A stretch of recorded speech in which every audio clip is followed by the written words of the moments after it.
pas mis en exergue simplement les métiers utiles, ça a mis en exergue des métiers utiles et totalement indispensables dans cette période-là. Et donc, cela, il faudra les revaloriser.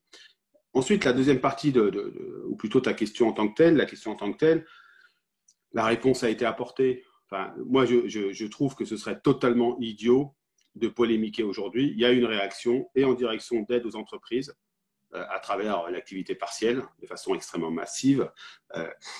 D'ailleurs, 10 millions de travailleurs du privé aujourd'hui en activité partielle, ça illustre bien l'arrêt, un gros arrêt qui est à l'œuvre de notre économie. Mais c'était la bonne réponse à avoir. De la même manière, à chaque fois qu'on a amené des cas particuliers, les fins de CDD, les personnes démissionnaires, un certain nombre de sujets, le ministère du Travail a répondu. Est-ce que ça, c'est de nature à réduire les inégalités? Non.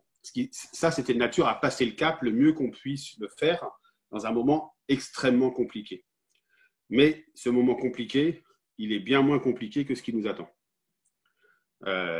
Moi, je pense que la meilleure image pour illustrer ça, c'est l'accidenté de voiture voilà, qui a des fractures multiples et qui est transporté aux urgences et qu'on met sous morphine pour calmer sa douleur. Et puis à un moment donné, va falloir baisser le niveau de morphine pour regarder où sont les fractures et comment il faut les opérer les unes après les autres. Et c'est là où ça recommence à faire mal, où il faut faire des choix, il faut savoir quelles sont les priorités, comment opérer, etc. Et je pense qu'on est encore dans ce moment un peu où on sait que c'est grave, mais on ne voit pas toutes les composantes encore de ce qui nous attend. Et donc, oui, les réponses ont été globalement les bonnes. Je ne parle pas de la question sanitaire qui n'est pas mon domaine. Sur la question économique et sociale, les réponses étaient là. On a pu interpeller. Des choses intelligentes se sont faites. Il y a des trous dans la raquette, donc on a essayé de les combler et tout n'est pas parfait, loin de là. Mais maintenant, ce qui est important, c'est ce qui va se passer après.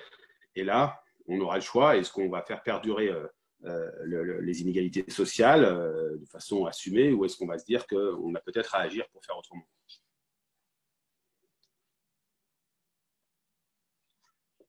Merci Laurent. On est en train de récolter, pendant qu'on échange sur ce propos introductif, un certain nombre de questions des auditeurs qui sont avec nous. Peut-être une deuxième question qui est un peu aujourd'hui dans tous les esprits, on va dire, des gens qui nous écoutent. C'est évidemment la reprise. Et c'est la reprise dans des conditions de sécurité et des conditions de santé qui doivent être optimales.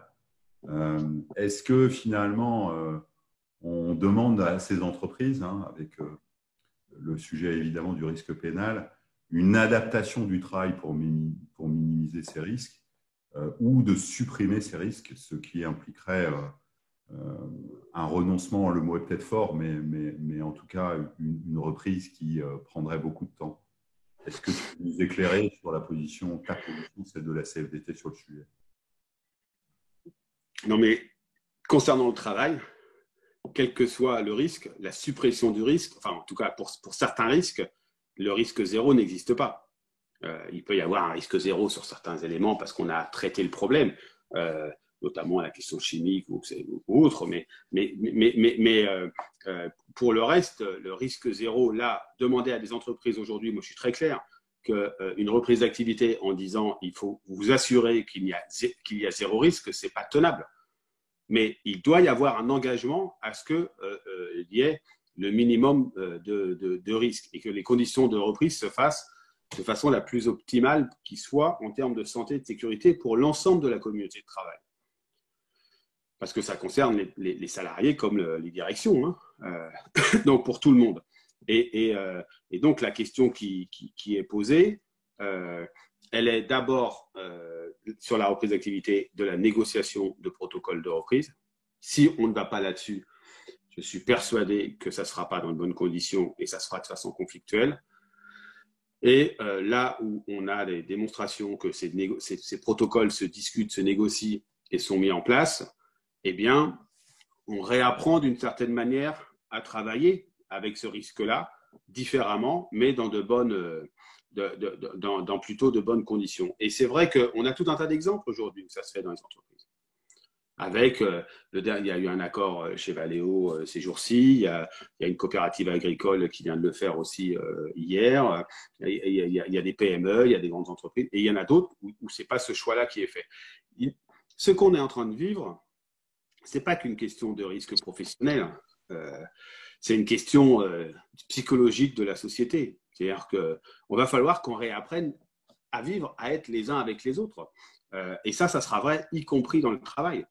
Et il n'y a pas d'autre manière de le faire que de regarder où sont les évolutions à mener en termes d'organisation du travail, en termes d'application, d'entrée dans l'entreprise, de préparation à rentrer sur ce poste de travail, à l'exercice du travail, à la façon dont on sort, dont on s'adresse aux autres, etc., enfin, dont on interagit avec les autres. Tout ça, ça mérite d'être posé. Franchement, c'est un gros boulot. Moi, on est en train de le faire pour y compris nos propres locaux. C'est des choses qu'il faut réfléchir. On ne peut le réfléchir qu'avec les représentants des salariés, qu'avec les salariés eux-mêmes. Si on veut que ce soit accepté, il faut que ce soit discuté. Mais après, la question qui se posera, c'est oui, mais y aura-t-il un risque à un moment donné? Le risque, il ne sera jamais zéro. Enfin, je crois qu'il faut qu'on se le dise. Après, la question qu'il faut, c'est comment on gère lorsqu'il y a une conflictualité possible. Nous, on plaide sur l'idée d'un fonds à part sur ce Covid-19 qui permettrait d'indemniser d'éventuelles séquelles pour des travailleurs en faisant en sorte qu'on n'aille pas au recours juridique systématique. C'est-à-dire que, mais je crois que la meilleure manière de s'en prémunir, même si c'est légalement c'est pas suffisant, je suis bien d'accord là-dessus, mais la meilleure manière de s'en prémunir, c'est lorsque il y aura une acceptation sociale de cette reprise. Et cette acceptation sociale de la reprise, elle ne se fait que si on regarde la situation de travail quasiment sur chaque poste. Donc, ça veut dire qu'il faut prendre le temps de débattre et de discuter et de négocier. Ça ne se fait pas suffisamment. On sent beaucoup de réticence. Certains qui disent, et on va voir aussi ce que va dire le Premier ministre tout à l'heure, mais certains pensant qu'il vaut mieux le faire de façon unilatérale. Je pense que si ça se fait comme ça, ce sera très difficile à voir. Mais quand on regarde votre sondage, je peux commenter en direct du coup, si tu me permets François, je te regarde. Ouais. Ça fait, pas encore, mais c'est prévu, oui c'est en cours. Ça fait plus de 70% pour qui c'est le cas. Ben, moi, je crois que c'est la bonne voie. C'est la bonne voie parce que ce qu'on perçoit de nos équipes syndicales, c'est qu'il y a une conscience de la nécessité de reprise. Parfois, il y a une aspiration à le faire d'ailleurs, hein, pour différentes raisons, notamment parce que le confinement, ça peut être difficile, mais ça doit se faire dans de bonnes conditions en termes de sécurité. Et là encore, on a des guides de bonnes pratiques qu'on peut diffuser d'une certaine manière parce que ce qui s'est fait dans telle ou telle entreprise peut se faire ailleurs. Mais j'insiste là-dessus, la reprise d'activité de façon unilatérale pour revenir comme on était le 15 mars au travail, ça ne marchera pas. Et puis, il y a deux questions qui sont fondamentales. C'est la question des transports, qui pose un sérieux souci dans un certain nombre d'agglomérations. Donc, avec une poursuite du télétravail qui me paraît absolument indispensable. Et puis le deuxième, c'est la question de la restauration qu'il faudra bien traiter, qui n'est pas totalement simple non plus. Il y en a un troisième qui est sous-jacent, c'est quand même la question aussi de l'éducation et ce qui va se passer dans les écoles, parce que faut pas qu'on ait des no man's land après une reprise potentielle d'école ou sur la base du volontariat dont on ne comprend pas trop bien comment ça peut se passer, et des salariés qui vont pas pouvoir parce que l'école sera ouverte un jour sur deux pour leurs enfants, voire ils ne souhaiteront pas les mettre. Quelle sera la situation pour ces travailleurs-là? Il faudra regarder. Donc, on rentre encore dans une grande période d'incertitude et la meilleure façon d'y faire face, c'est de mettre les choses sur la table, de débattre et de faire confiance à l'intelligence collective. Merci Laurent. Peut-être une dernière question en ce qui me concerne qui fait le lien avec ce que tu disais sur la nécessité d'avoir une négociation sur le protocole de reprise. On parle beaucoup d'avant et d'après Covid. Est-ce que le dialogue social a une chance d'évoluer à la fois sur le fond et sur la forme? Et peut-être pour compléter cette question, est-ce que finalement les partenaires sociaux pourront relever le défi qui consiste à atteindre le bon équilibre entre les sociale d'un côté, et puis on va parler de contraintes économiques. Comme tu le sais, moi j'ai passé quelques années chez Danone et j'ai été très sensible à ce que Antoine Ribou, hein, c'était en 72, appelait le double projet économique et social, performance sociale, performance économique. On pourrait ajouter maintenant écologique. Est-ce que tu penses que là, on est sur un moment qui peut accélérer à la fois ce triptyque qui, pour un certain nombre d'entre nous, est le triptyque d'avenir? On peut en formuler le souhait et maintenant, il faut agir pour y arriver. Moi, je crois qu'il y a deux risques qui nous habitent potentiellement à l'issue de… D'abord, j'aime pas trop cette histoire de jour d'après parce que je pense qu'il n'y aura pas un jour d'après, il y aura une évolution. Mais de cet après, de cet après-confinement, de cette après-reprise d'activité.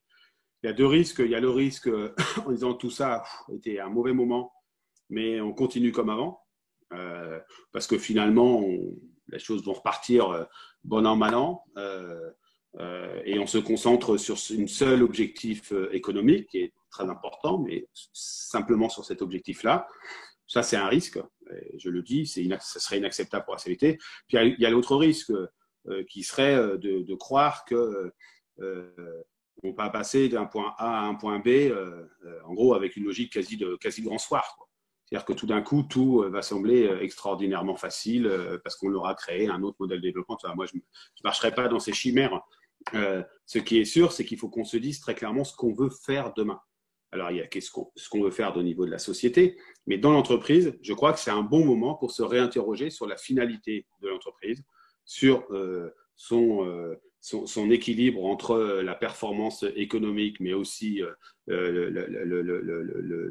performance sociale, la performance environnementale. C'est-à-dire qu'il faut qu'on se re-questionne sur la finalité, la raison d'être, puisque c'était déjà d'actualité, de l'entreprise et la façon dont on organise la confrontation en son sein des différents intérêts qui peuvent s'y trouver entre les salariés et les responsables de l'entreprise.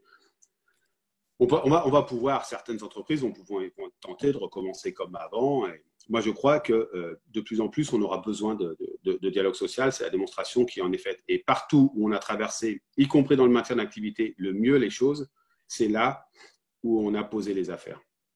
Dans les entreprises qui ont continué de fonctionner, de produire pendant cette période, là où ça s'est le mieux passé, c'est là où il y a eu du dialogue social. Et donc, si on veut demain réorienter notre modèle de développement d'une certaine manière pour le rendre plus juste et plus résilient sur le point de vue économique aussi d'ailleurs, il faudra se poser d'abord d'un niveau global. Il y aura une direction à donner par ceux qui nous gouvernent, mais il faudra se poser aussi d'un niveau de chaque entreprise pour regarder ce qu'on veut faire. Moi, je suis frappé d'un exemple récent, hein, c'est ce qu'ils ont fait sur la reprise d'activité à Toyota.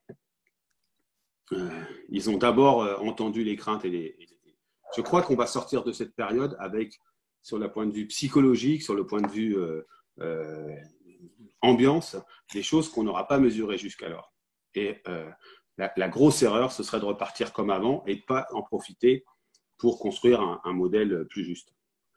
Et donc, je regarde les résultats du sondage. Ouais. Voilà, télétravail, QVT, environnement. Je crois que ça va être… Nous, on va sortir le 1er mai, pour le 1er mai, une enquête sur ce qu'attendent les salariés pour la suite. Je crois… moi, je crois vraiment que la question d'abord, on va être percuté sur la question de travailler autrement. Le télétravail est en train de faire des démonstrations assez énormes de façons de travailler différentes, avec du positif, beaucoup de positifs, avec aussi des craintes.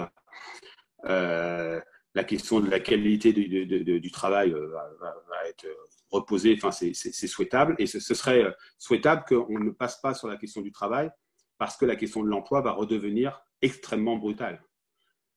Vous savez, on a mis des années à se reconcentrer sur la question du travail parce qu'on a beaucoup géré les problèmes d'emploi. En tout cas, ma génération de syndicalistes, on les a beaucoup gérés dans les années 90 et dans les années 2000, les problèmes d'emploi. on avait réussi à recentrer la question autour du travail. Eh bien, il faut se reposer, continuer de le faire, même si on va avoir à affronter des questions de compétences, d'emploi. Voilà. Donc, oui, il y a beaucoup de choses qui vont se passer dans les entreprises dans les semaines et les mois à venir. Il y a beaucoup de sujets. Il n'y a aucun des sujets qui sont listés là qui sont inacceptables pour la CFDT. Soyons clairs, en termes d'approche. Par contre, c'est la façon dont ce sera fait qui dépendra de la qualité. S'il y a du dialogue social, il y aura des réponses qui seront de bonne qualité. Sinon, on risque d'avoir de la conflictualité. Il ne faut pas qu'on néglige l'ambiance, encore une fois, et le sentiment. Des choses ont bougé pendant cette crise, notamment sur la perception du travail. Et si on ne les entend pas, si on n'entend pas un certain nombre de risques qui sont devant nous, j'ai peur de la conflictualité. Donc, toutes ces questions-là, je crois, les organisations syndicales, en tout cas la CFDT, les militants CFDT, font la démonstration qu'ils sont capables de s'en saisir. Mais il va falloir aussi discuter à partir d'éléments très, très fiables sur la stratégie, sur la situation économique de chaque entreprise. Enfin, il y a beaucoup de grains à moudre, pour prendre une expression célèbre, dans les semaines et les mois qui viennent. La méthode va être déterminante. On a pas mal de questions. Je vais peut-être commencer par une question. Finalement, Laurent, est-ce que vous considérez que cette crise, et avec tout ce qu'elle a suscité, elle a contribué finalement à moderniser, à digitaliser les relations sociales, et est-ce que ça se passe bien, et quel est votre point de vue sur ce sujet-là? Elle a contribué à… Il y a eu des réunions de CSE, parfois tous les jours ou tous les 2 jours dans certaines entreprises, virtuellement, qui ont été de grande qualité. Donc ça digitalise d'une certaine manière, mais le vrai sujet, je crois, moi, ce sera le sujet du contenu de ce dialogue social.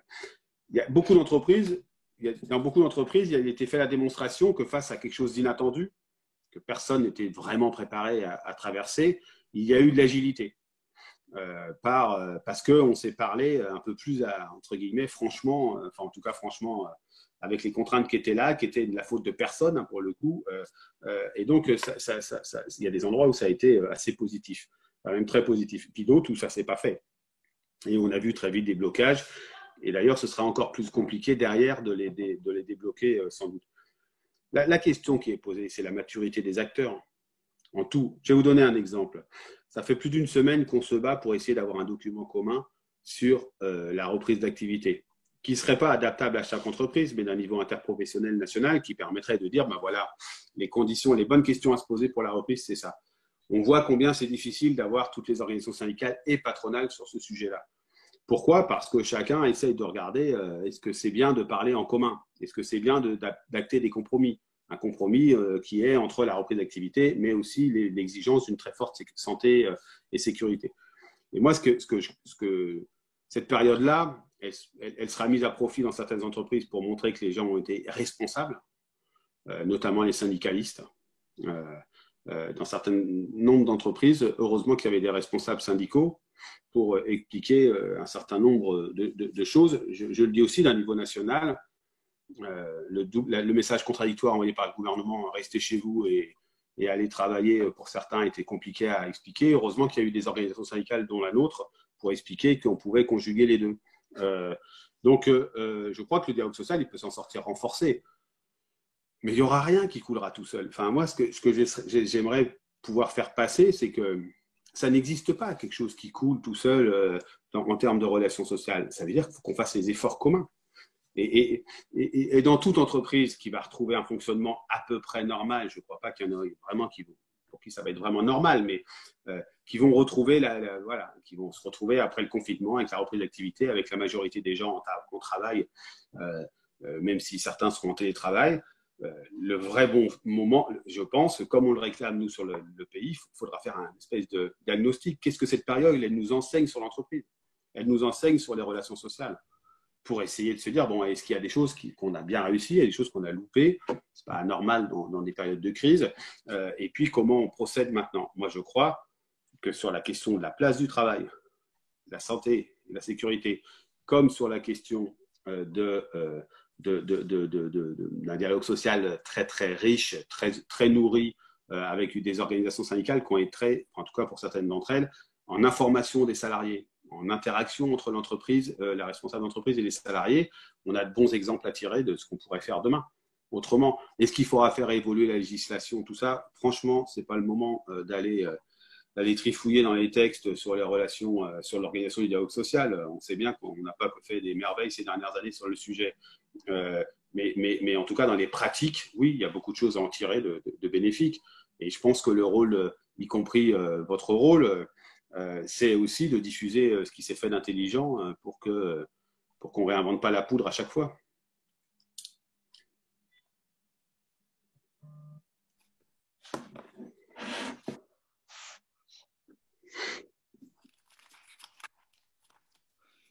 Sophie, on ne t'entend pas, ton micro. Excusez-moi. Je remettais, effectivement, je repartageais le sondage et je souhaitais savoir, est-ce que Marie, tu as une question pour Laurent par rapport à ce sondage ou une remarque? Oui. Bon, déjà, moi, je partage tout à fait le besoin de dialogue social sur la période à venir, hein, que ce soit pour le déconfinement ou le post-déconfinement. À cet égard, je trouve que les résultats du sondage sont très intéressants, notamment par les deux sujets qui ressortent de façon très écrasante dans les chiffres, donc avec le télétravail, la QVT, l'environnement et le temps de travail, donc des sujets qui ont trait à l'organisation du travail, au nouveau mode d'organisation, voire l'environnement plus largement sur le sens et d'autres sujets.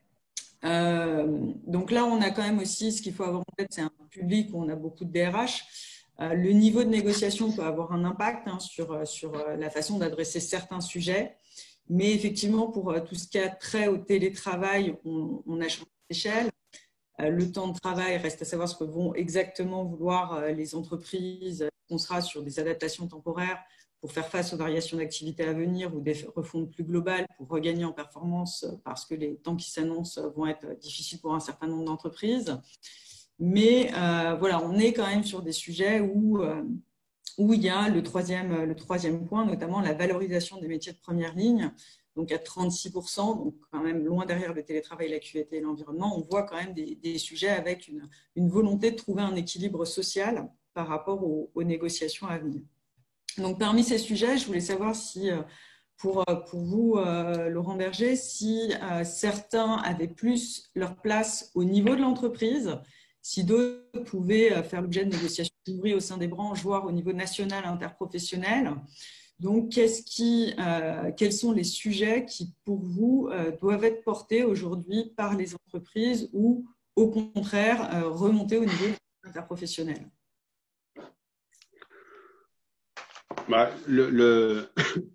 Il y a au moins deux sujets qui d'un niveau interprofessionnel, peuvent au moins servir de guide. Je ne crois pas que sur tous ces sujets, ce soit le niveau interprofessionnel qui donnera des choses très, très précises. Mais on avait engagé déjà, enfin, on avait commencé à peine engagé une négociation sur la qualité du travail. Je pense que poursuivre cette négociation en ayant un objectif très clair sur ce qu'on veut faire demain du travail, sur la façon dont on veut s'assurer que les salariés s'approprient leur travail, puissent avoir un dialogue professionnel avec leur employeur, etc. Il y a des choses à faire. De la même manière, sur le télétravail, nous, on a demandé au patronat de rouvrir une négociation sur le télétravail. Alors, est-ce qu'elle sera intégrée à l'autre ou pas? On s'en fiche, ce n'est pas très mon sujet pour l'instant. Mais là, il va falloir qu'on regarde très, très précisément ce que le télétravail nous aura enseigné. On n'aurait jamais pu rêver un test grandeur nature comme celui-ci. Donc, il y a un certain nombre d'études qui sont en cours. Je pense qu'il faudra les exploiter pour regarder d'un niveau interprofessionnel ce que ça peut produire. Ensuite, sur la valorisation des métiers, qui me paraît un sujet de première ligne, comme il est dit, ça me paraît un sujet évidemment central. Il y a la question des rémunérations, ça se passe pour une part dans les branches et dans les entreprises. Il y a la question de la classification, de l'accès à la formation. de la progression des carrières. Tout ça, c'est à la fois dans les branches que ça peut se traiter, mais également dans les entreprises. Mais les branches vont avoir un rôle fondamental sur le sujet, en tout cas sur la valorisation d'un certain nombre de métiers. Ensuite, sur le temps de travail, soyons clairs, on voit bien aujourd'hui une espèce de fainéantise intellectuelle qui consisterait à dire il suffit, il n'y a qu'à travailler plus longtemps, on instaure une durée légale du travail plus importante sur un certain nombre de mois, pour un certain nombre de façon globale. C'est totalement, à mon avis, inapproprié. Soyons clairs, la question de la flexibilité, de l'annualisation, etc., elle se trouve cadrée potentiellement dans les entreprises, dans les branches, mais avec des négociations dans les entreprises. Et la logique, elle ne sera pas tout le temps de travailler plus. Elle va parfois être travaillée autrement, voire aménager, si le choix de l'emploi est fait, aménager à la baisse un certain nombre d'horaires. Donc, moi, je crois qu'il va falloir faire le tri. Enfin, ce que je pense, c'est qu'à l'issue de cette période, il faut qu'on soit capable de dire c'est quoi les agendas sociaux des différents échelons. Mais pas en attendant que celui du dessus nous dise quoi faire, mais que dans chaque entreprise, il faut quasiment redéfinir son agenda social. Dans chaque branche professionnelle, alors ça arrive à un moment où les branches professionnelles sont bousculées, hein. Donc il y a aussi des choix qu'il va falloir faire. Est-ce qu'on continue la restructuration des branches ou est-ce que ça nous handicape en ce moment, hein. Je vous le dis les choses très franchement, ça nous handicape beaucoup parce que il y a des branches qui sont entre deux eaux et dont on ne sait pas quoi faire, qui ne savent pas comment se comporter. Donc, il va falloir un message un peu clair en disant, ben voilà, soit on accélère un regroupement, soit pour l'instant, on reste dans ces conditions-là, mais vous retrouvez de la vivacité contractuelle. Et puis, d'un niveau interprofessionnel, je pense que ce serait de bon ton que les partenaires sociaux fassent aussi le point, le diagnostic de ce qui s'est passé, que ça implique comme réponse et comme sujet sociaux à traiter dans les entreprises, mais plus globalement. Voilà. Il n'y a pas de réponse précise parce qu'on ne va pas demander à chaque entreprise de mener des négociations sur tous ces sujets-là. Demain, l'enjeu, il est le maintien de l'emploi au maximum, l'amélioration de la qualité du travail. Je pense qu'il faut avoir toujours ça en ligne de compte et la reconnaissance des salariés et de leur apport. Et donc, la question aussi de la répartition de la richesse créée, quand ils s'en créent, mais aussi les rémunérations dans cette période vont être au cœur des sujets. Moi, je vais vous dire, la position qui est la mienne, lorsqu'on me dit, mais est-ce que tu penses que c'est un bon accord qui a été signé dans telle ou telle entreprise? Mon réflexe, il est de dire, je ne suis pas dans cette entreprise et s'il y a une majorité d'organisations syndicales qui l'ont signé et que les salariés leur font confiance, puisque c'est une majorité en termes de représentativité, ce sont eux les mieux placés. Et donc, il va falloir beaucoup de recherche de compromis sur tous ces sujets pour demain dans les entreprises.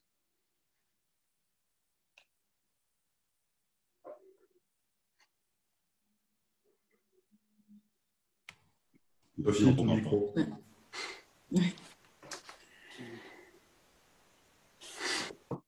Excusez-moi. Merci beaucoup, Laurent. On a beaucoup de questions. Notamment une question sur comment, avec la nécessité finalement de reprendre rapidement l'activité, on va pouvoir articuler un dialogue social de qualité avec cette nécessité de rapidité et finalement quelle est la position de la CFDT sur la réduction des délais de consultation du CSE dans le cadre de la reprise. Il va falloir reprendre dans de bonnes conditions en termes de sécurité et le plus vite possible dans un certain nombre d'entreprises. Ça, n'importe qui d'un peu sensé est capable de le comprendre. La réduction des délais d'infoconsulte ne peut se faire que sur ce sujet-là, que sur la reprise d'activité. Sur le reste, non. C'est pas le moment d'aller. On ne peut pas dire qu'on veut développer le dialogue social, qu'on va avoir besoin d'explorer des terres parfois un peu inconnues parce que la situation liée post-Covid-19 va être compliquée et de se dire bon, on va réduire les délais de consultation avant de négocier un accord sur un PSE dans certains cas ou un accord de performance collective, etc. C'est hors de question pour nous. Par contre, sur la reprise d'activité, les discussions qu'on a eues encore ce week-end, si c'est un délai suffisamment large quand même, c'est-à-dire une quinzaine de jours, moi je ne m'y opposerai pas, je vais vous le dire franchement. Pour une raison simple, c'est à condition que ce soit stricto sensu que pour la reprise d'activité. La CFDT, elle n'a aucune volonté de faire obstruction, aucune. Elle sera super exigeante sur les conditions de santé et de sécurité. Ça, c'est sûr. Et donc, il y a besoin d'un délai suffisant, y compris pour avoir recours à l'expertise, parce qu'on est sur des questions de santé au travail qui sont extrêmement importantes. Donc, voilà, si ça se fait là, parce qu'on comprend bien qu'il faut que ce soit assez rapide et qu'il peut y avoir des stratégies pour gagner du temps et pas reprendre, nous, on peut l'entendre, mais c'est très, très clair, juste sur ce sujet-là et uniquement sur ce sujet-là.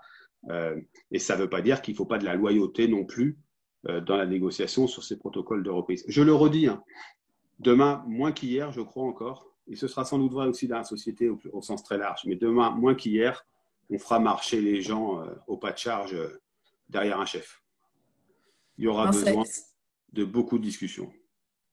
C'est tout à fait en lien finalement avec une autre question qui vous est posée. Il y a une question d'un des participants qui dit finalement, nous, dans notre société, on a décidé de remettre l'activité en place sur la base du volontariat des collaborateurs. Et donc, ça leur semblait plutôt, je dirais, une façon douce de faire revenir cette activité, de faire revenir les collaborateurs au travail. Néanmoins, il y a un moment donné où il faudra faire revenir tout le monde. Et finalement, comment pouvoir gérer ça d'un point de vue du dialogue social, cette obligation de revenir travailler? Et est-ce que vous avez des préconisations ou vous, enfin, une façon de voir ce sujet-là dans le cadre du dialogue avec les représentants du personnel? Il y a quelques accords qui ont été signés où c'était, d'abord, ça concerne qu'une minorité de salariés au départ pour s'approprier la nouvelle façon d'organisation des ateliers, de produire. La particularité de ce Covid, c'est que si on était capable de dire que le 15 juin, c'était fini, on n'a pas de sujet. Ce ne sera pas fini. Enfin, on sait tous que potentiellement, on le traîne peut-être pendant un an et demi, 2 ans, j'en sais rien, je ne suis pas médecin et je ne suis pas compétent en la matière. Mais donc, ça veut dire qu'il va falloir apprendre à vivre avec.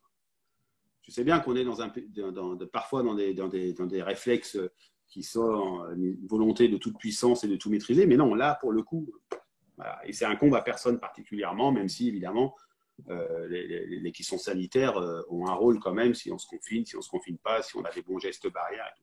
Donc, ça veut dire que moi, je ne crois pas que ce soit une mauvaise façon de faire. Ceux qui sont un peu moins stressés, un peu moins viennent éprouver les mesures mises en place en termes de production, en termes d'organisation du travail, et que petit à petit, on permette aux gens de revenir de façon plus sécure, enfin plus sécure, pas plus sécure que ceux qui sont arrivés un peu avant, mais en tout cas en ayant un peu moins peur parce que d'autres l'ont éprouvé.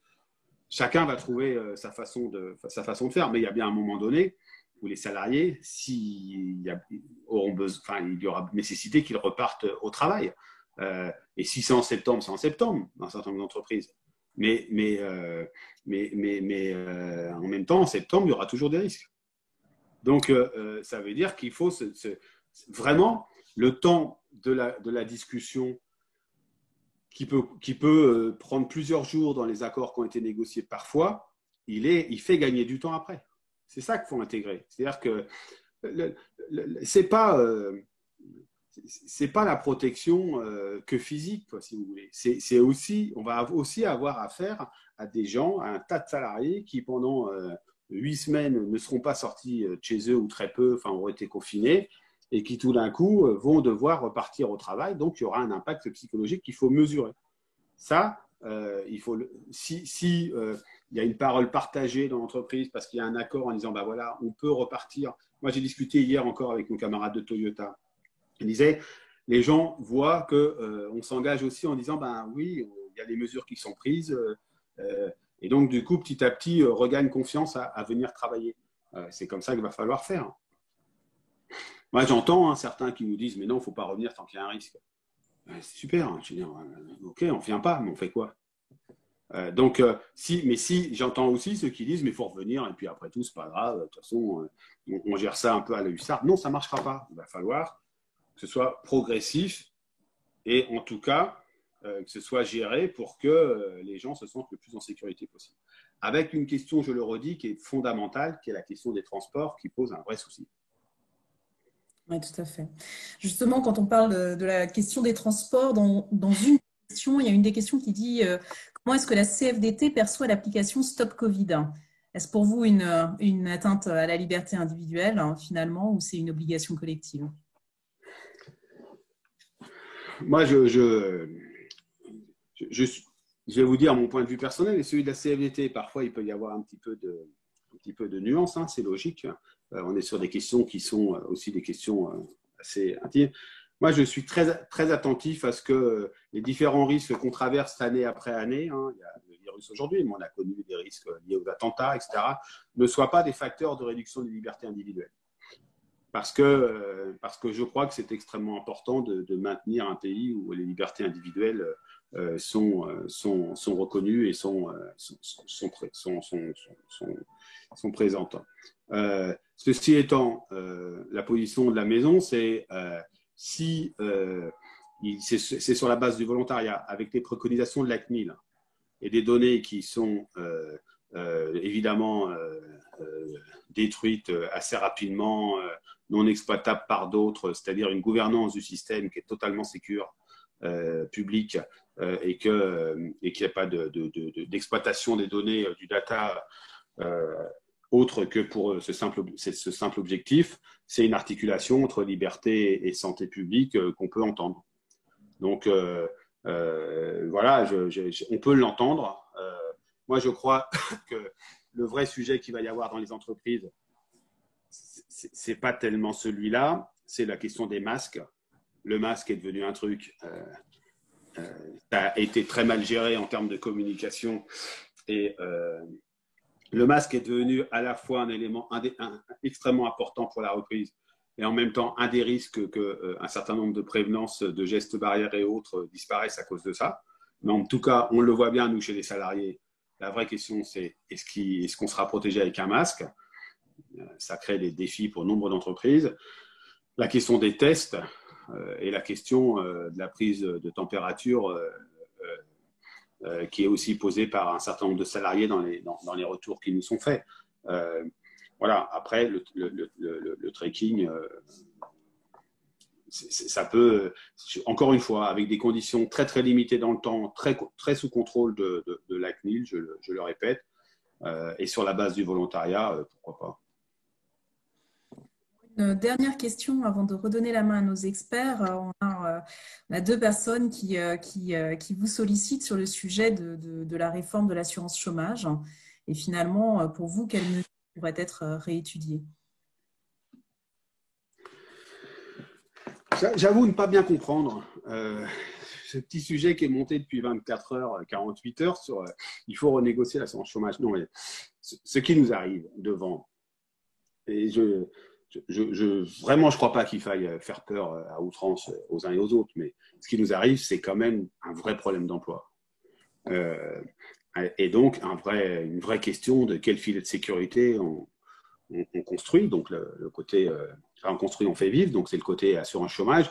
Mais avant ça, il y a aussi toutes les questions, parallèlement à ça, il y a toutes les questions de formation, il y a toutes les questions de gestion au mieux dans les entreprises, plutôt que de licencier, voir s'il n'y a pas d'autres choses à inventer. Donc, on connaît le chômage partiel, l'activité partielle, mais enfin, il sera une limite. Donc, on peut imaginer, il y a toutes les questions de gestion prévisionnelle des emplois et des compétences. On peut imaginer, si la société fait ce choix-là, d'aller vers un peu plus de service à l'humain, parce qu'on est quand même dans une crise, parce qu'on a privilégié la vie humaine. Donc, est-ce que demain, ça nous dit des choses sur les services, la reconnaissance d'un certain nombre de métiers et autres, et donc la possibilité d'avoir des transferts de salariés d'une certaine manière d'une activité à une autre, etc. C'est pas que la question de l'assurance chômage qui va être posée demain. Donc moi, évidemment, il va falloir qu'on en discute. L'assurance chômage, elle est impactée et finance une partie de l'activité partielle. Il va y avoir une augmentation du nombre de chômeurs. Il faut certes sûrement renoncer à la réforme telle qu'elle a été construite, parce qu'on voit bien qu'elle va être très, très pénalisante. Bon, maintenant, donc on est d'accord pour discuter de l'assurance chômage. Mais est-ce que c'est une négociation assurance chômage qu'il faut ouvrir maintenant? Je ne comprends pas trop le sens. Moi, je préférerais qu'on prenne le temps de se réunir pour se dire, bon, là, maintenant, l'impact emploi, les conséquences emploi, et donc les dispositifs à actionner, les choses à inventer, les choses à remettre sur la table, qui ont parfois un peu disparu, est-ce qu'on le fait? Comment on fait les choses? Et donc, ça intègre la question de l'assurance chômage. Mais ouvrir en but en blanc, si c'est ça qui était, je ne fais pas de procès d'intention, mais si c'est ça qui était dans la tête de certains, en disant retrouvons sur l'assurance chômage et rediscutons des règles d'assurance chômage, ça n'a pas de sens. En tant que tel, maintenant, je ne crois pas que ce soit seulement ça la priorité. La priorité, c'est clairement comment on fait en sorte qu'il y ait moins de suppression d'emplois possible, comment on fait en sorte que les chiffres de l'apprentissage ne soient pas totalement en chute libre à compter du mois de septembre. Comment on fait que des jeunes diplômés qui vont sortir et pour qui la promesse d'un emploi était, il y a encore 1 mois et demi, 2 mois, totalement transparente, tranquille, et qui vont se retrouver en grosse difficulté, enfin, c'est ça dont on va avoir à gérer. Et donc, voilà, on discutera de l'assurance chômage dans tout ça, mais polariser sur une négociation, comme j'ai cru comprendre ces dernières heures de certains sur l'assurance chômage, je ne crois pas que ce soit la première porte d'entrée. Très bien, merci beaucoup. Je vais redonner la main à Aymeric. On reprendra des questions suite à l'intervention d'Aymeric. Aymeric, tu avais des questions à poser à Laurent. Est-ce que je te redonne la main? Vas-y. Merci Sophie. Bonjour Laurent Berger. J'ai trouvé très juste votre image d'accidenté de voiture qui pose la question, au-delà de la reprise de l'activité à l'instant T, de la manière dont on va soigner le malade, et j'ai envie de dire plutôt les malades, à savoir principalement les entreprises et les salariés. Si on se projette un peu, on sait que la crise actuelle va emporter une double nécessité de transformation dans les groupes et les entreprises, mais également, ce qui est essentiel, de renforcement de l'employabilité d'école des salariés dans un objectif de maintien dans l'emploi. Par rapport à ça, je souhaitais vous poser 2 questions. Une première question qui était de savoir si les dispositifs existants à date vous apparaissaient adaptés et susceptibles de permettre de donner une réponse suffisante pour répondre à ce double enjeu.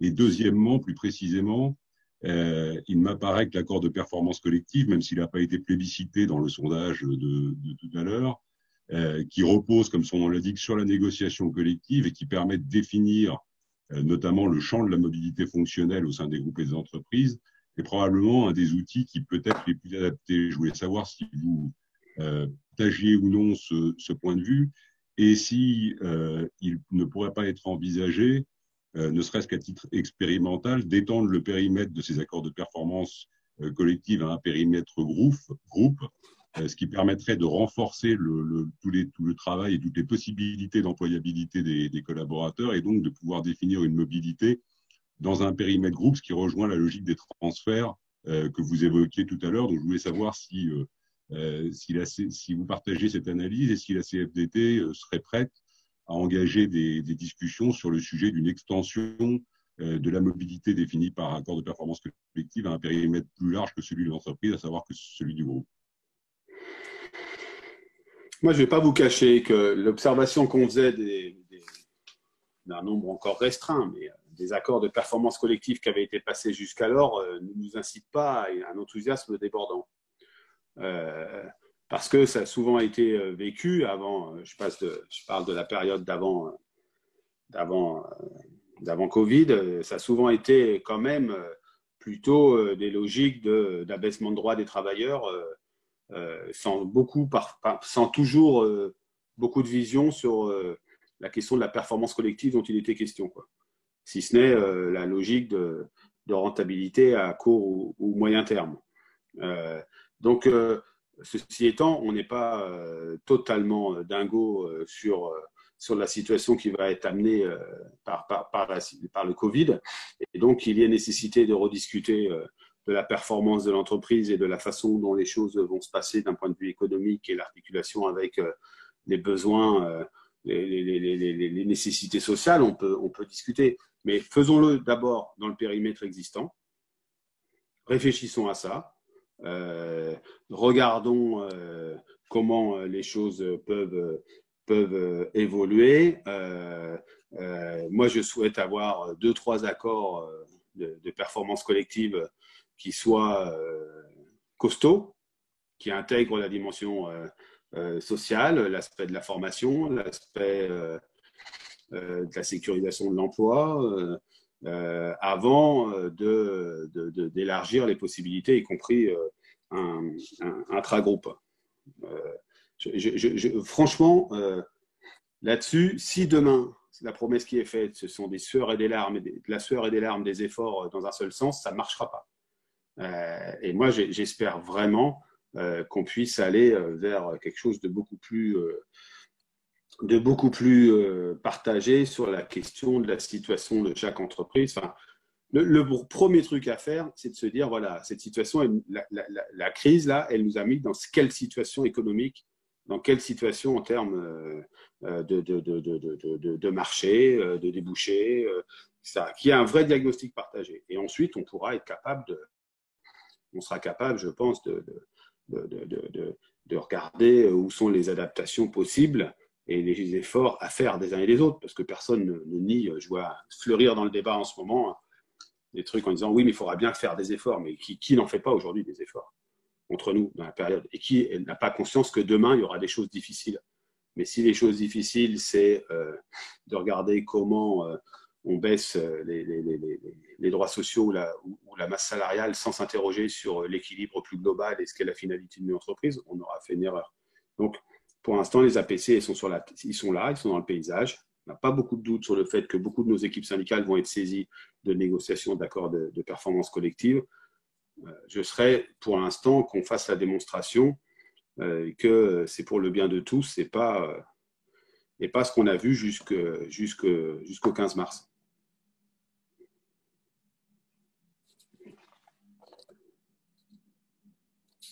Merci beaucoup, Laurent. Je crois que François avait une question à te poser. Oui. Moi, je revenais aussi les questions des gens qui nous écoutent. Et il y a notamment des dispositifs qui, dans les derniers mois, ont connu des progrès. En tout cas, je pense à l'alternance, je pense à l'insertion, je pense à l'inclusion, qui sont, avec notamment la facilité des CFA. Et on a pu voir, comme tu le sais, le groupe ADECO est très engagé sur ces sujets, et on a pu voir de vraies réalisations, des choses concrètes qui se mettaient en place. Le risque avec le tsunami qui arrive, c'est que notamment sur ces sujets de l'insertion, de l'alternance, qui sont des investissements longs, ce soit plus la priorité des entreprises. On parlait de justice sociale tout à l'heure, de précarité. Est-ce que, et c'était ma première question, est-ce que c'est vraiment pas sur ces dispositifs qu'il faut vraiment concentrer son énergie? C'est le premier point. Ensuite, on sait qu'il y a des entreprises qui sont déjà en difficulté. Il y avait un article tout à fait intéressant dans les Échos d'hier, dans les Échos de ce matin, sur la filière aéronautique. Et on voit que le traumatisme est extrêmement lourd. Maintenant, il y a des entreprises qui vont avoir un passage qui va durer plusieurs semaines, plusieurs mois. Et moi, j'étais je trouvais que l'idée d'Émeric, en tout cas, comment on peut réinventer ou inventer ou favoriser des dispositifs qui existent déjà. Je pense à la VE collective, je pense à tous les dispositifs de formation en ligne, je pense pourquoi pas à la mobilité intragroupe. Je ne vois pas en quoi ça remettrait on va dire le contrat de travail du collaborateur. On peut le sécuriser, du coup, le contrat du collaborateur. Mais dans cette période qui va être compliquée, où on aura vraiment des accidentés et puis, on va dire, des blessés légers, comment on peut faire en sorte que ces blessés légers puissent traverser cette période qui va durer plusieurs mois pour en sauver le plus grand nombre, quoi. C'est vraiment ça l'enjeu, je pense et je voulais savoir comment tu réagissais par rapport à ça. Le sujet de l'emploi va être un problème énorme dans les prochains mois. c'est pour moi un tsunami. Et donc, comment on va le traiter, quoi. Et je suis convaincu que les dispositifs actuels ne sont juste pas du tout à la hauteur de ce qui va nous arriver. Mais tu as deux questions dans ce que tu dis. Tu as le premier point, enfin, c'était le deuxième élément de ta question, c'est l'expérimentation. Est-ce qu'on est ouvert à de l'expérimentation de choses intelligentes à faire? Bah oui. D'ailleurs, tu as cité intragroupe, c'est dans les territoires aussi. Les entreprises, elles ne vont pas avoir à se désintéresser de leur territoire et de la façon dont les choses peuvent se faire intelligemment dans ce cadre-là. Moi, je suis d'une région où on a suffisamment bâti de dispositifs, soit pour développer des embauches dans des secteurs qui en manquaient cruellement, soit pour faire face à des plans de suppression d'emplois assez massifs et d'avoir des dispositifs territoriaux. Moi, je crois que dans les entreprises, dans les territoires, dans les branches professionnelles, on peut tout à fait innover, si c'est ça, et expérimenter. C'est pas là-dessus, c'est pas un reproche vous pourrez faire à la CFDT en disant vous serez pas ouvert. Est-ce que si, on sera ouvert, mais il faudra que ça ait du sens. Si c'est business as usual, on continue comme avant et on vous demande juste de le dire à la fin que vous êtes d'accord sur un truc où vous n'avez pas discuté, ça marchera pas. Enfin, je le dis aussi franchement que ça se passera. Mais partout où on sera capable d'innover, enfin, sur la question de la qualité du travail, ce sera la même chose. Est-ce que ce n'est pas le moment que dans les entreprises, on mette les espaces de parole pour les salariés, grandeur nature, un peu partout dans les entreprises, alors qu'aujourd'hui, c'est expérimenté dans trop peu d'entreprises. Donc, oui, pour expérimenter, 5 fois oui. L'autre élément de ta question, c'était, et moi j'avoue qu'il y a un côté rageant quand ce qui est en train de se passer au-delà de la situation, c'est qu'on n'était pas arrivé au plein emploi, mais enfin, on commençait à arriver à un moment où c'était plus grossier de dire attention, il y a des gens qui sont exclus, il y a des gens plus fragiles, il y a des gens qui sont en situation de pauvreté, mais qu'on peut accompagner autrement, des jeunes. L'alternance avait pris un rythme de croisière qui était intéressant parce qu'il y avait une bonne réforme qui avait été faite et parce qu'il y avait un vrai engagement de certaines branches professionnelles et des entreprises, etc. Et là, tout d'un coup, paf, patatras. Et le conseiller en insertion professionnelle que j'étais, il sait très bien que dans ces cas-là, on va resédimenter des couches, malheureusement, excusez-moi cette image pas très belle, mais de demandeurs d'emploi, et que ceux qui sont au fond avec le plus de difficultés, on pourrait risquer de ne pas s'en préoccuper. C'est l'inverse qu'il faut essayer de faire. Enfin, l'inverse, c'est-à-dire il faut continuer de s'en préoccuper. Donc tout le travail qui a été mené autour de l'insertion, avec le soutien notamment de l'insertion par activité économique, il faut le soutenir. Et puis vraiment, s'il y a un message à envoyer à la jeunesse ces temps-ci, c'est que sur l'apprentissage, même si c'est lié évidemment à l'emploi, même si c'est lié à la situation des entreprises, même si embaucher des apprentis dans cette période-là, c'est compliqué parce qu'on a bien d'autres choses en tête et bien d'autres choses à gérer, il faut pas baisser la garde. Ce serait dramatique que le signal envoyé, c'est de dire, écoutez, on règle les problèmes et on vous ouvrira le monde du travail demain. Et donc, moi, je le fais à titre personnel, de filer un coup de main à quelques jeunes. On a beaucoup plus de demandes que les années précédentes, parce que les jeunes se débrouillaient un peu et il y avait l'entreprise. Voilà. Et là, on sait bien, les jeunes qui ont plus de mal encore à trouver l'alternance, ce sera qui? Ce sera les jeunes qui n'ont pas de réseau, qui sont parfois déjà relégués spatialement à la périphérie, etc. Donc, oui, le risque, il est celui-là, c'est qu'on revienne dans des années où il y a énormément à faire sur le terrain de l'emploi pour beaucoup de salariés qui avaient un emploi précédemment et qui l'ont perdu, et qu'on oublie les autres. Il va falloir faire en sorte que ce ne soit pas le cas. Comment? Je n'ai pas franchement toutes les solutions, c'est évident, mais c'est pour ça que je disais tout à l'heure, on serait bien inspiré de se préoccuper, de se voir, et c'est une proposition qu'on va faire et qu'on a déjà fait hier à la ministre du Travail j'ai du mal avec les termes, parce que dès qu'on fait conférence, Grenelle, machin, enfin en gros, une préoccupation emploi, se retrouver autour de ces préoccupations emploi, et dedans, il faut à tout prix qu'il y ait la question t'as appelé ça justice sociale, mais en tout cas la question de ceux qui sont le plus en difficulté, les plus fragiles aujourd'hui, et qu'on ne les oublie pas. Mais ce sera vrai dans la société aussi. Ce sera vrai dans la société. Que tous ceux qui sont en situation de plus grande fragilité, de plus grande difficulté, on risque demain de moins les voir parce qu'il y aura d'autres qui aussi seront en difficulté.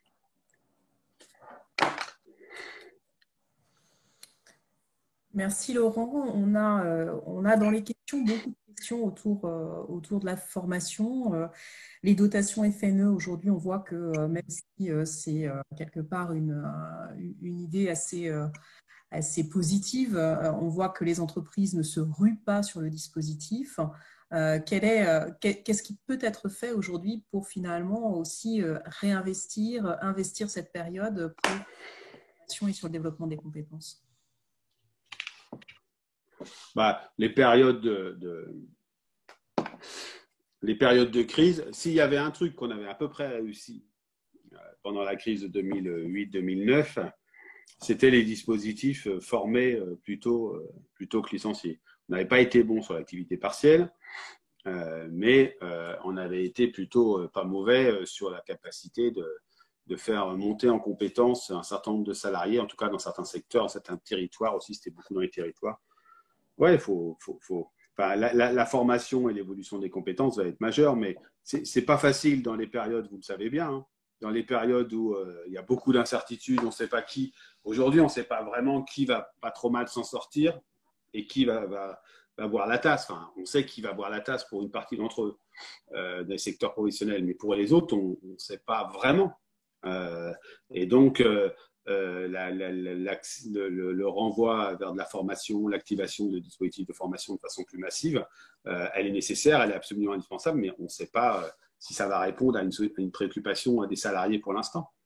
Moi, je vous le dis, hein, la perception qu'on a des salariés aujourd'hui, à travers ce qu'on a mené, les remontées et autres, c'est vraiment qu'il y a il y a une inquiétude très forte, mais il y a une incertitude encore plus forte sur ce qui va se passer. C'est-à-dire que je crois qu'il y a des salariés, il faut qu'on ait en tête qu'il y a des salariés qui pensent que quand la période de confinement va être finie, totalement finie d'une certaine manière, ils vont retourner dans leur entreprise et tout va se passer comme avant. Ce n'est pas le cas. On sait que ce ne sera pas le cas. Certains, ils ne retrouveront pas forcément leur entreprise dans le même état, s'ils la retrouvent. Et donc, cela, il faudra des dispositifs d'accompagnement. Moi, je crois que la période qui s'ouvre, il faudra des outillages. Vous en parlez beaucoup, vous avez raison, mais il faudra une logique d'accompagnement. Et c'est là où il y a un rôle partagé des organisations syndicales, des institutions publiques ou parapubliques ou associatives, et aussi des entreprises. La logique d'accompagnement des individus, elle sera centrale demain. Nous, on le disait déjà pas mal avant la crise, mais ça va être encore plus fort demain, parce qu'on va tous sortir, franchir nos portes d'entrée, se retrouver dans le monde tel qu'on pense qu'il était, et il ne sera pas le même. Et donc, il va falloir se repérer. Et se repérer tout seul, c'est plus difficile que si on est un peu aidé. Et c'est un des rôles, je crois, que les partenaires sociaux devraient s'assigner. Merci beaucoup. Je vais partager les résultats du dernier sondage. Et Marie, j'aimerais que tu puisses les commenter et que tu puisses rebondir dessus par une question pour Laurent.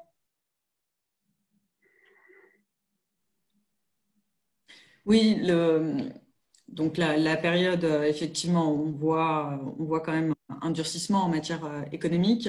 Donc, on avait voulu poser cette question justement, dans cette recherche d'équilibre par rapport à la situation, sur les principaux leviers sociaux perçus par les entreprises pour la période à venir. Donc, il est intéressant de voir qu'un levier ressort plus particulièrement, celui de l'environnement et des conditions de travail, suivi de peu du levier de l'emploi, donc qui est clairement sorti de nos discussions jusque-là, avec la volonté quand même demain, l'enjeu, c'est le maintien de l'emploi au maximum, c'est l'emploi aussi, enfin l'accès au marché du travail pour les jeunes. Donc là-dessus, c'est quand même assez significatif qu'un des leviers sociaux perçus pour demain soit quand même l'emploi, au regard des craintes qu'on peut avoir par rapport à la situation d'ici peu. Donc d'autres leviers, l'équité, la justice sociale ou la formation des parcours de carrière ressortent.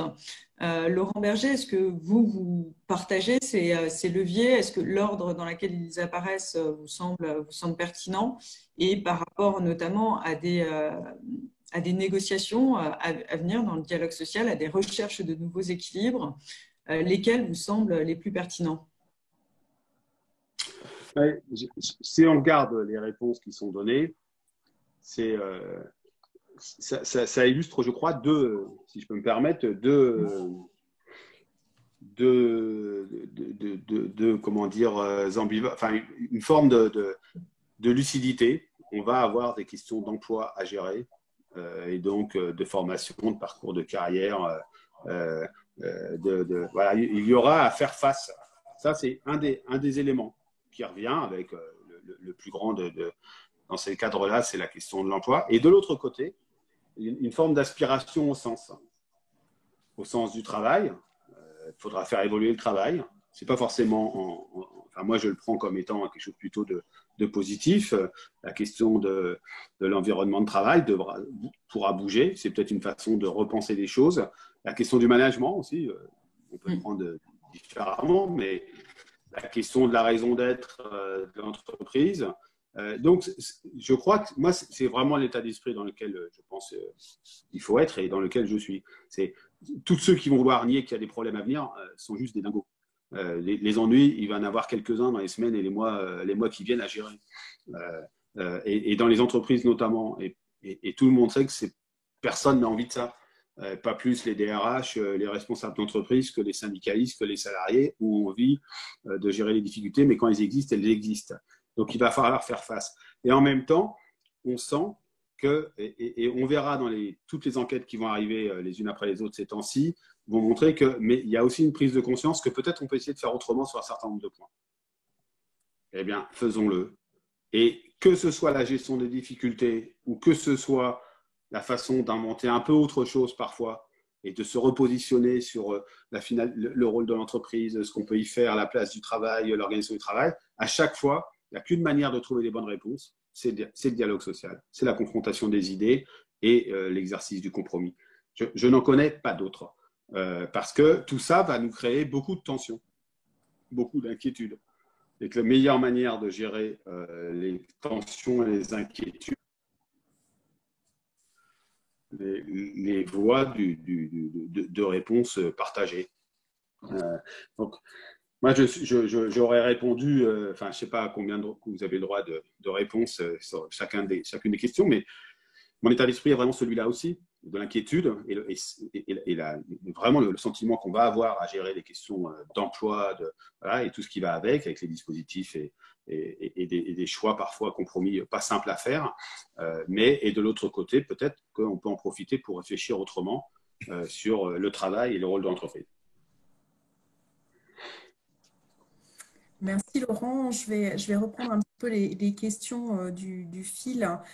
Dans les questions, il y a beaucoup de choses sur le sujet de la formation où on dit finalement le confinement et ce qu'on est en train de vivre ne facilite pas non plus la formation parce que le confinement est finalement, comme cela amène à faire de la formation à distance. La formation à distance aujourd'hui, même si elle a été très généralisée pour beaucoup de choses, la formation initiale est assez peu une formation à distance. La formation même de reconversion pour beaucoup, il y en a une partie qui se fait quand même sur le terrain, notamment la formation aussi interne. Et puis les sujets autour, beaucoup de questions aussi autour de l'alternance et du sujet de la responsabilité des entreprises vis-à-vis des jeunes. Sur la formation, là, nous, on a essayé, hein, y compris pour les salariés, de développer de la formation pendant la période de confinement. Alors qu'on sait travailler avec les moyens à distance, la formation, certains s'y sont tenus, puis d'autres, c'est plus compliqué. Hein. Mais là, parce qu'il y avait une période d'angoisse aussi, d'une certaine manière. Mais je crois qu'il faut profiter. De toute façon, je pense que c'est vrai tout le temps, mais dans ce qui va arriver dans les semaines et les mois à venir, il faut essayer de développer au maximum l'accès à la formation des salariés, notamment ceux qui seront potentiellement les moins occupés ou par l'activité. Bon, ça, ok. Sur les jeunes, c'est compliqué parce que on va avoir un double effet. On va avoir des jeunes qui vont sortir d'études, là, qui d'abord vont sortir d'études dans des conditions très particulières. On ne sait même pas, nous on plaide beaucoup en ce moment pour que le gouvernement se mette en situation de dire comment vont être validées les fins de période de contrat en alternance. On ne sait pas, les jeunes ne savent pas, on sait qu'il peut y avoir le contrôle continu sur les matières théoriques, mais sur les matières pratiques, comment on fait? Et là, nous, on plaide pour que l'entreprise, dans chaque entreprise, mais encore faut-il que l'entreprise soit en état de fonctionner aujourd'hui. Donc, il y a ce sujet-là qui crée aussi, parce que les jeunes se parlent entre eux, qui crée aussi des craintes pour savoir si on peut demain, si on doit rentrer en apprentissage ou faire plutôt la formation initiale, etc. La formation classique, bon. Et puis le deuxième élément, c'est ce qu'il y aura des places pour les jeunes qui voudront aller en alternance. Donc, on va avoir des jeunes qui vont arriver fin d'études. Je ne sais plus combien, combien, je crois que c'est autour de 100 000 tous les ans qui arrivent, ou quelque chose comme ça. Je n'ai pas le chiffre en tête. Vous l'avez, non? Non, je n'ai pas de chiffre. Mais qui arrivent, qui pour certains d'entre eux, moi j'en ai eu certains au téléphone, dans mes connaissances, ou des jeunes qui interpellent sur la boîte CFDT qu'on a mis en question-réponse, qui étaient persuadés il y a 3 mois d'être les rois du pétrole en sortant, et qui vont se retrouver, y compris dans l'entreprise où ils étaient parfois en alternance ou lorsqu'ils n'y étaient pas. Et de l'autre côté, vous avez ceux qui voudront rentrer dans le monde du travail par la voie de l'alternance et qui vont s'en trouver bloqués. Là, il va falloir que d'abord, sur l'emploi des jeunes, moi je ne sais pas comment on fait en sortant, pour ceux qui sortent là, et pour les autres, sur l'alternance, je pense qu'il ne faut pas baisser la garde. Il ne faut pas baisser la garde du tout. Après, j'ai trouvé enfin comment on pouvait aller regarder les questions. Sur moi, je crois que c'est le moment.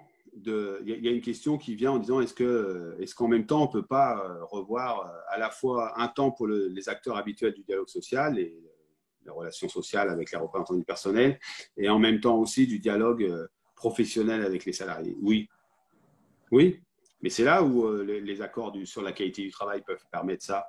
Il faudra que les salariés puissent s'exprimer sur leur travail et leurs attentes. C'est une évidence. Et donc, moi, je crois qu'il va falloir innover dans les relations sociales de façon très forte dans les semaines à venir. Et puis, il faudra être capable d'innover dans les entreprises. Je ne crois pas que la logique, ce sera que la logique de la sueur et des larmes. Je pense qu'on peut inventer des trucs assez importants, y compris en termes de transmission de compétences. Peut-être qu'on peut accueillir plus... il faudra regarder les aides qui peuvent venir aussi de l'État, mais plus d'alternants, parce qu'on aura plus de salariés aussi qui seront prêts qui auront de la disponibilité pour apprendre à des jeunes un métier. Je pense qu'il va falloir qu'on soit un peu malin, parce qu'autrement, on va prendre une vague, on ne va pas maîtriser. C'est une question qui est intéressante, je trouve, parce qu'il y a beaucoup de choses qui ont été faites par le gouvernement, finalement, avec le chômage partiel, avec la formation. Mais aujourd'hui, finalement, ce temps disponible, est-ce qu'il ne faudrait pas l'utiliser aussi autrement que par le chômage partiel et l'utiliser justement à l'innovation, à la recherche de travailler sur la performance de demain, sur l'adaptation de nos processus? Et est-ce que ce n'est pas quelque chose qui manque aujourd'hui dans notre, je dirais, dans le dialogue qui existe sur cette crise? Alors,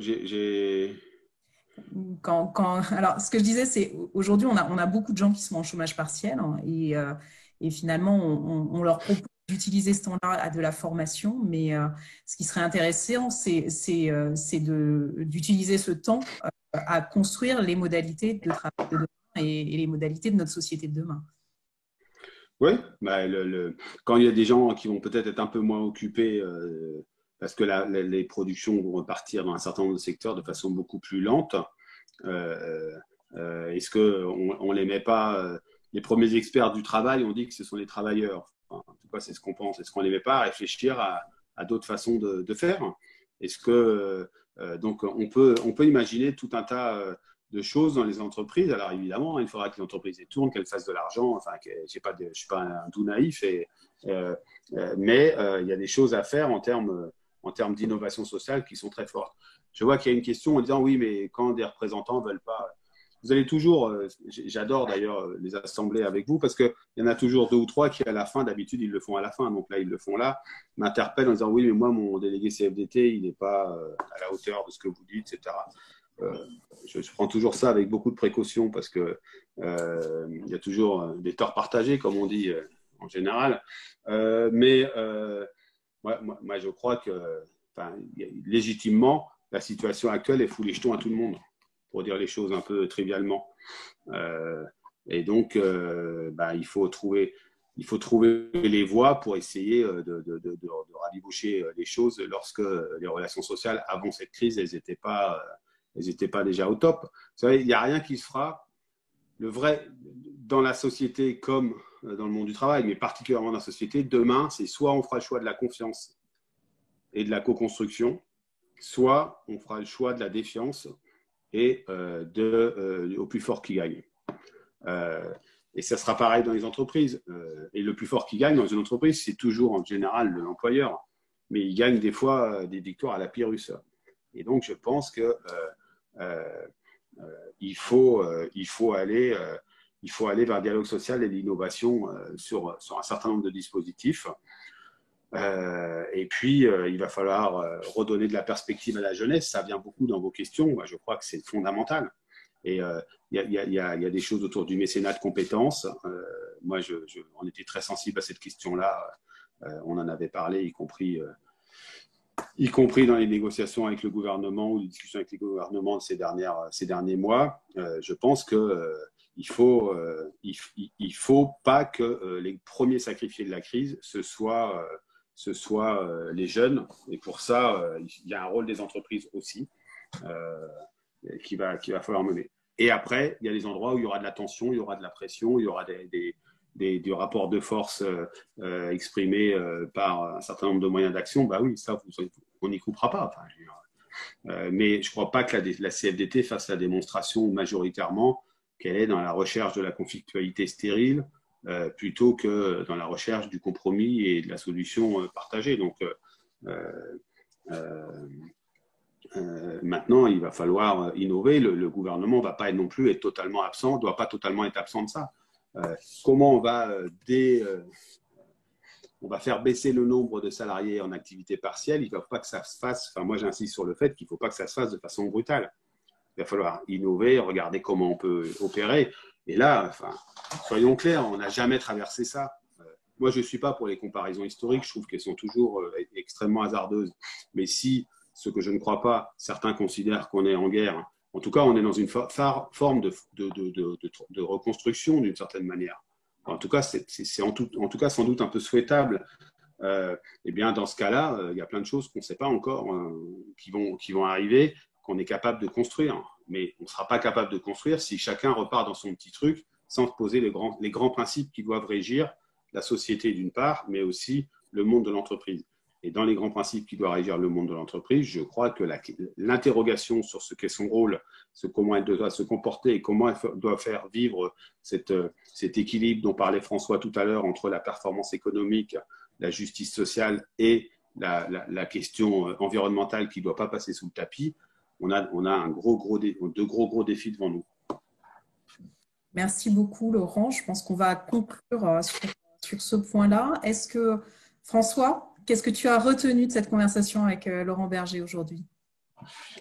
Quelques mots. D'abord, Laurent, pour répondre à ta question sur le gouvernement. Donc, il y a le Premier ministre qui va s'exprimer dans quelques minutes. Puis, on aura la chance d'accueillir Muriel Pénicaud, ministre du Travail, la semaine prochaine, donc pour notre 6e opus des conversations digitales et LHH, où vous aurez l'occasion de pouvoir lui poser aussi un certain nombre de questions. Je crois que c'est mardi prochain, le 5 mai à 17h.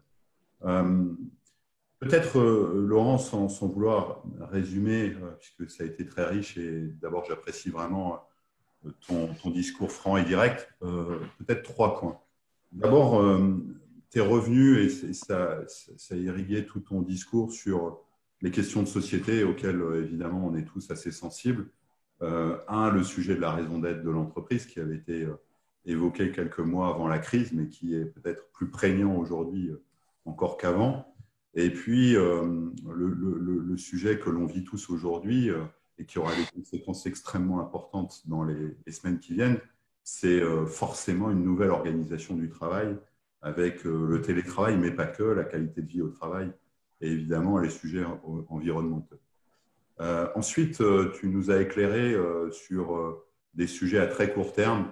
C'était le début de ton intervention, et pour ceux qui nous ont rejoints plus tardivement, je retiens 2 points. Un, il n'y a pas de risque zéro, donc à l'entreprise de déployer tous ses moyens pour faire en sorte de limiter au maximum les risques sanitaires et les risques de sécurité. Mais comme tu le disais très bien d'ailleurs, il va falloir apprendre à vivre avec ce virus.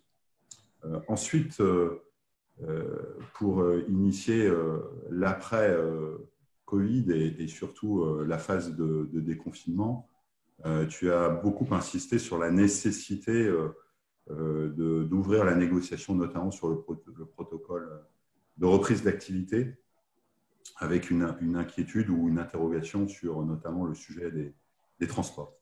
Et peut-être pour finir, et je sais que c'est un sujet qui t'est cher, c'est le sujet à la fois de l'emploi, bien sûr, et tu me disais quelle frustration on peut avoir.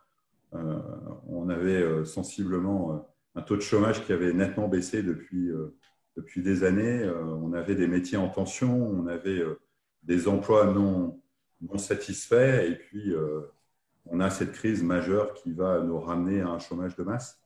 Il y a évidemment l'emploi, et tu as insisté sur à la fois les publics qui seront fragiles, et comment un appel aux entreprises qui continuent à faire ce qu'ils ont initié en matière d'insertion, en matière d'inclusion et en matière d'alternance. Et je pense que là, il faudra très rapidement voir comment les entreprises s'engagent sur ce sujet-là. Mais aussi le sujet du travail. On revient à ce sujet. Il n'y a pas que l'emploi, il y a aussi le sujet du travail. Et tu as insisté sur, évidemment, on peut avoir des dispositifs, mais il y a un sujet, et je sais que tu es aussi sensible à ça, qui est l'accompagnement humain.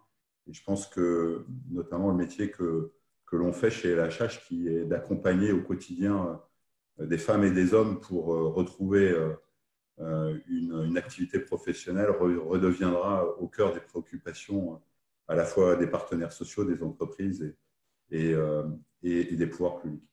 Je voulais te remercier sincèrement pour le temps que tu nous as consacré. On a été très nombreux, vous avez été 300 à participer à ce webinaire, et j'espère que vous serez aussi nombreux avec la ministre la semaine prochaine. À très bientôt, et à nouveau un grand merci, Laurent.